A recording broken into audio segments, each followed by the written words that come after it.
오늘 본문은 바룩이 기록한 말씀이지요.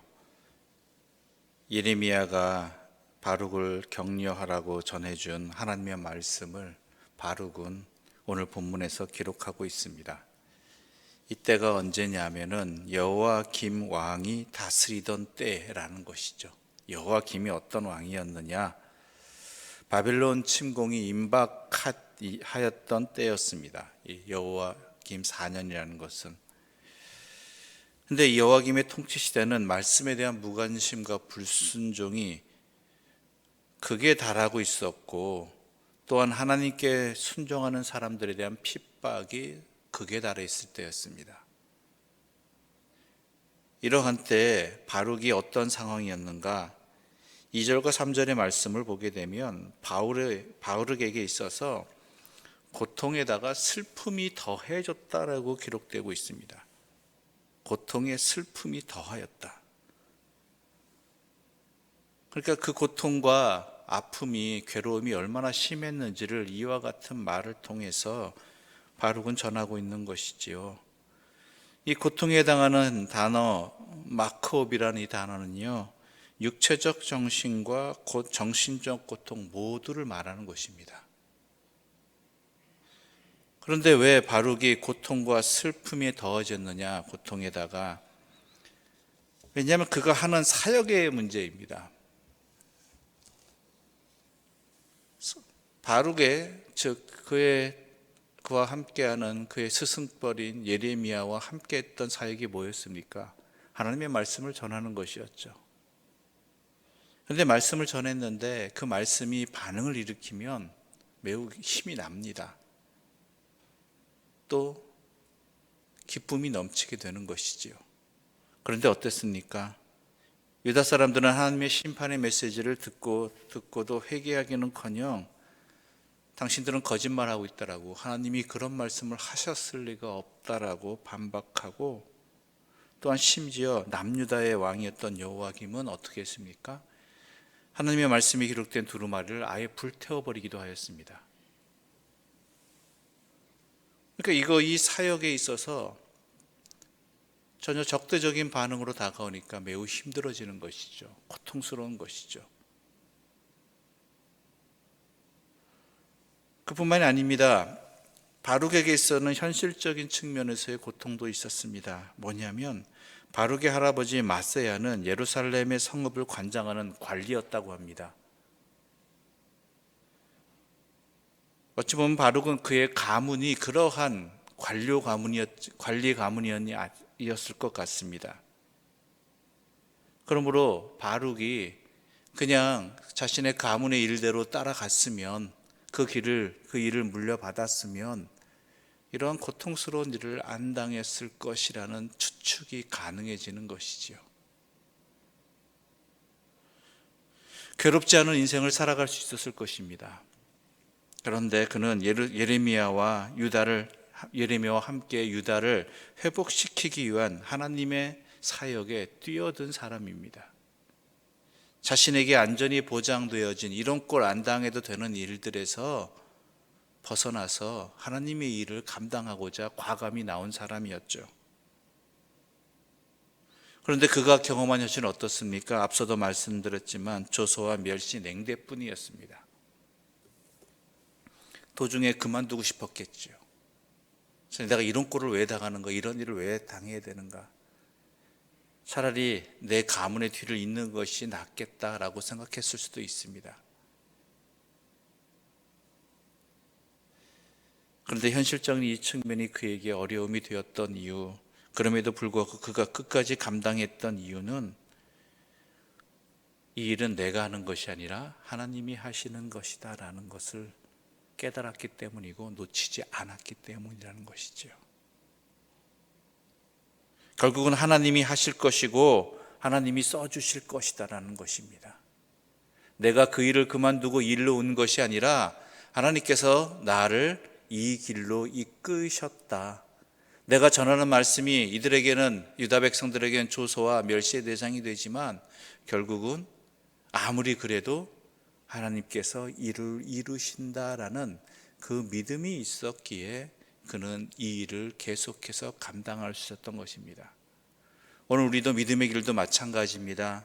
여러분의 삶의 자리도 그리스도인으로 살아가는 것이 항상 좋은 결과를 가져오는 것이 아니라 때로는 더 많이 세상의 조소와 멸시 또한 여러 가지 아픔을 겪을 것입니다. 그럼에도 불구하고 우리가 그리스도인으로서의 삶을, 그 사명을 놓치지 말아야 되는 것은 결국 아무리 그래도 이를 이루시는 분은 오직 한 분, 여호와 하나님 한 분뿐이라는 것, 이것을 항상 기억하고 놓치지 말아야 되고 거기에서 힘을 얻어야 되는 것입니다. 어찌 보면 사람들의 반응이 아니라 하나님께서 이루신다는 이 자체가 하나님의 사람들로 하여금 그리스도인의 삶에 힘이 되는 것이고 용기가 되는 것이고 또한 계속 감당해야 될 이유가 되는 것이지요. 그뿐만이 아닙니다.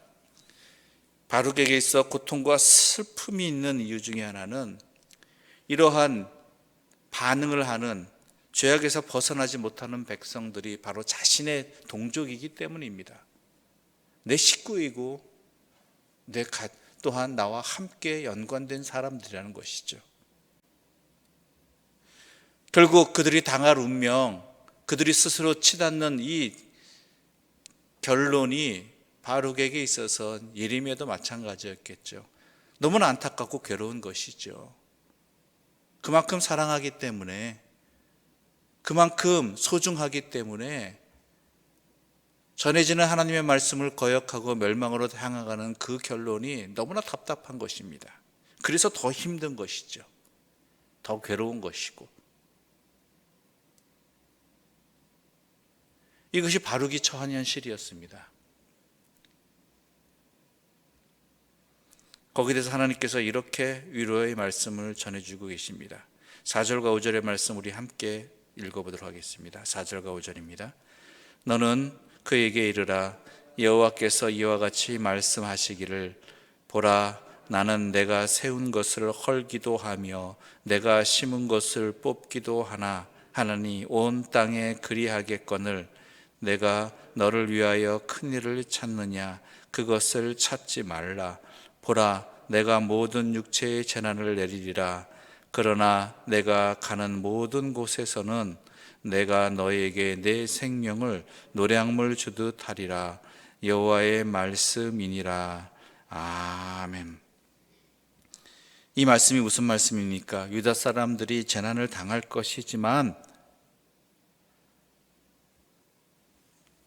하나님께서 하나님의 사람 바룩의 생명은 지켜주시겠다라는 이야기입니다.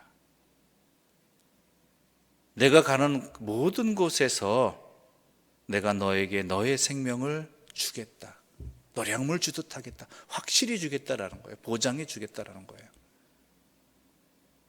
당시 전쟁에서 전투에 참여한 군사들에게 확실한 대가는 뭐냐면 그들에게 정복에 승리하였을 때, 전쟁에 승리하였을 때 얻어진 노량물들을 주는 일이었습니다. 그들의 소득은 그것이었어요. 따로 군대 전쟁에 참여했으므로 왕이나 장군들이 주는 부분들은 따로 주는 부분들은 별로 없었습니다. 주로 그들의 소득은 그 전쟁에서 거둔 노량물들을 얼마나 받느냐였다라는 것이죠. 그것이 보장되었을 때 그들은 전투에 열심을 내고 힘을 내고 그리고 승리를 거두기 위해 최선을 다했던 것이죠. 승리하지 못하면 아무것도 아니니까.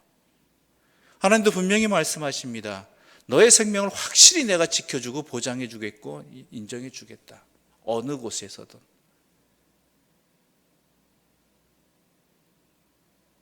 그 이야기는 뭡니까? 바룩에게만 해당된 얘기가 아니라는 것입니다. 바룩이 그러했듯이 하나님의 말씀에 순종하고 하나님의 뜻대로 살아가는 사람들에게는 어느 곳에서든지 모든 곳에서도 하나님께서 그 생명을 보존해 주시겠다라고 말씀해 주시는 것이지요.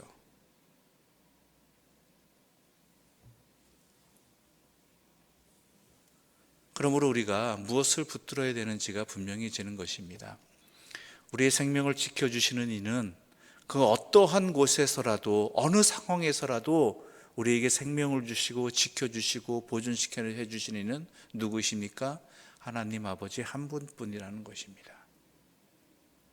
거기에 우리가 위를 얻어야 되고 힘을 얻어야 되고 확신이 있어야 되는 것입니다. 어찌 보면 바룩이 행한 모든 일들은 밑빠진 독에 물 붓기와 같은 일들이었습니다. 아니, 도리어 많은 비난과 조소 속에 있었던 일이었습니다. 그러나 그가 힘을 낼 수 있었던 것, 그 고통과 슬픔을 이겨낼 수 있었던 것은, 그리고 끝까지 그가 사명을 감당할 수 있었던 것은 바로 하나님께서 일을 이루시는 분이고, 또한 하나님께서 오직 생명을 주관하시는 유일한 분이시라는 것을 확신하였기 때문에 거기에 힘을 얻을 수 있었고, 또한 그가 사명을 끝까지 감당할 수 있었던 것입니다.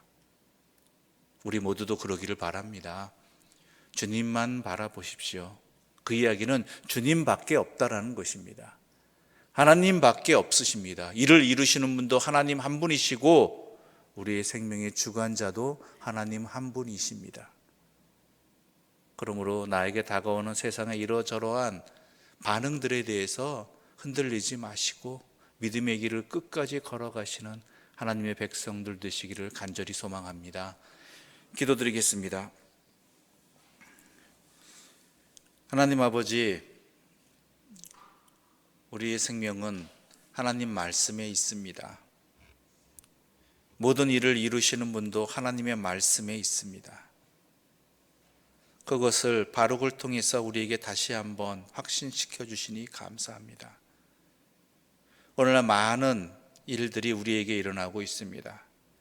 그 중에 더 많은 우리에게 고통과 슬픔을 더해주는 일들은 하나님의 백성이 하나님의 백성답지 못하여서 때로는 하나님의 백성답게 살아가고자 하지만 세상의 많은 비난과 어려움 속에서 처해 있다라는 것입니다. 주여, 우리가 오직 주만 바라보면서 우리의 삶을 하나님의 백성답게 살아가는 삶으로 나아가게 해주시고 하나님의 사람으로 또한 맡겨진 사명들을 감당케 하여 주시옵소서. 그럴 때 우리가 오직 주만 바라보게 하여 주시고 오직 하나님께서 일을 이루시는 분이며 우리의 생명은 하나님께 달려있다라는 것을 확신하는 믿음 가운데 우리의 사명을 감당케 하여 주시고 묵묵히 주님만 바라보게 하여 주시고 그리하여 더욱 분별하는 삶을 살아가게 하여 주시옵소서. 예수님의 이름으로 기도드립니다. 아멘. 하늘에 계신 우리 아버지, 아버지의 이름을 거룩하게 하시며 아버지의 나라가 오게 하시며 아버지의 뜻이 하늘에서와 같이 땅에서도 이루어지게 하소서. 오늘 우리에게 일용할 양식을 주시고 우리가 우리에게 잘못한 사람을 용서하여 준 것 같이 우리 죄를 용서하여 주시고 우리를 시험에 빠지지 않게 하시고 악에서 구하소서. 나라와 권능과 영광이 영원히 아버지의 것입니다. 아멘.